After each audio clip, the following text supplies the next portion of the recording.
जलपुर रांची थाना अंतर्गत सर पर पत्थर पटक कर हत्या का मामला सामने आया है, जहां पर गोकलपुर स्थित एक कपड़ा दुकान संचालक का शव संदिग्ध अवस्था में क्षेत्र में ही एक वीरान में पड़ा मिला है, जहां से मौके पर पहुंची पुलिस ने शव का पंचनामा बनाकर पोस्टमार्टम के लिए भेज दिया है।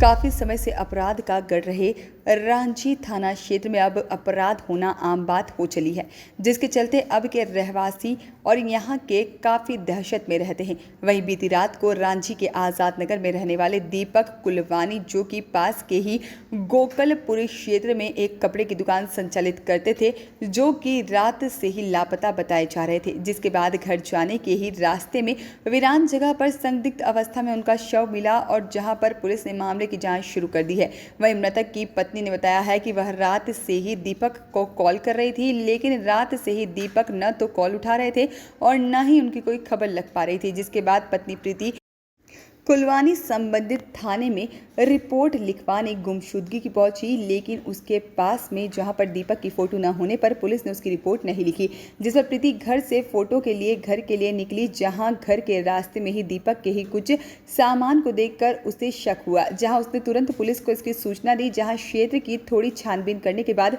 दीपक का शव वहीं पर मिला, जहां पर पुलिस द्वारा शव को पोस्टमार्टम के लिए भेज दिया गया है। साथ ही मामले की जाँच भी शुरू कर दी है।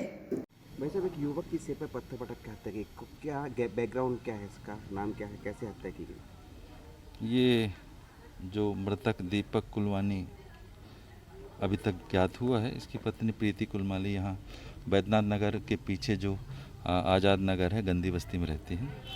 और ये अभी तक महिला ने ये जानकारी दी है कि इनके पति जो है कपड़े की दुकान चलाते हैं गोकलपुर में। रात को 9-10 बजे के आसपास घर आ जाते हैं, लेकिन कल जब घर में नहीं आए तो अभी जो है ये इनको किसी तरह से पता चला, ज्ञात हुआ कि इनके पति की यहाँ पर जो है बॉडी पड़ी है और कारण अभी तक अज्ञात हैं। कुछ पारिवारिक कारण भी लग रहे हैं और जो है dog squad team photographer FSL बुलाई गई है, वरिष्ठ अधिकारियों को भी अवगत कराया गया। सही मौके पर पहुँच रहे हैं, कार्रवाई जारी है अभी।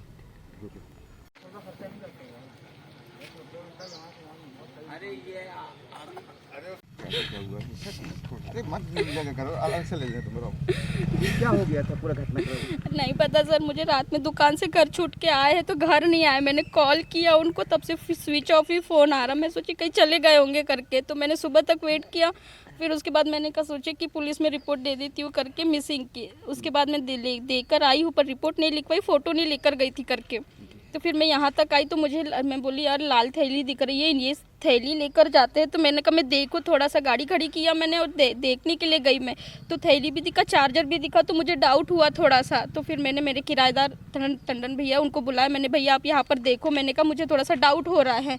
तो फिर मैं सर लोगों को लेकर आई हूँ, देखे तो सर ने बताया मुझे कि हाँ ये वहाँ पर है करके। कभी किसी से विवाद नहीं सर, उनका तो नहीं था, वो तो किसी से कुछ विवाद नहीं करते थे, बट उनके दोनों बहनों का विवाद चल रहा था उसके बीच में। किसके साथ चल रहा था? वो बड़ी वाली बहन छोटी वाली बहन के साथ में रहती, तो उन लोगों के जेवर एवर चोरी चले गए, तो वो दोनों बहनों की पुलिस केस चल रही है। तो आपके पति का इस पूरे नहीं, हम तो 4 साल से उनके इसमें है ही नहीं, संपर्क में कहीं से नहीं। हम अपना कमाते अपना खाते हैं। तो ये भाई सिर्फ जो जिसके जेवर गए उसको सिर्फ लाना ले जाना वगैरह करते थे। तो इनकी छोटी वाली सिस्टर ने बोला भी था कि तू उसका साथ दे रहा तो मैं तेरे को मारूंगा करके। कब से मिसिंग है? रात से? ये रात 9:30 बजे से 9 बजे दुकान शॉप बंद कर दी थी उनने। आपने बोला इस क्षेत्र में लाइट भी नहीं है, क्या समस्या है इसमें? यहाँ सर ये तो है ही सर, यहाँ तो कुछ भी नहीं। यहाँ से तो 6 बजे भी आने में डर लगता है, क्योंकि लाइट भी नहीं है, अंधेरा इतना है। क्या करते हैं आपके पति? शॉप है कपड़ों की हमारी, गोकलपुर में छोटी सी शॉप है हमारी, किराए से लेते। आपका नाम क्या है? प्रीति फुलमाली। आप कौन उनके? मेरे पति है वो, मैं बीवी। वॉइस ऑफ राइट्स के लिए जलपुर से आशीष वाथरी की रिपोर्ट।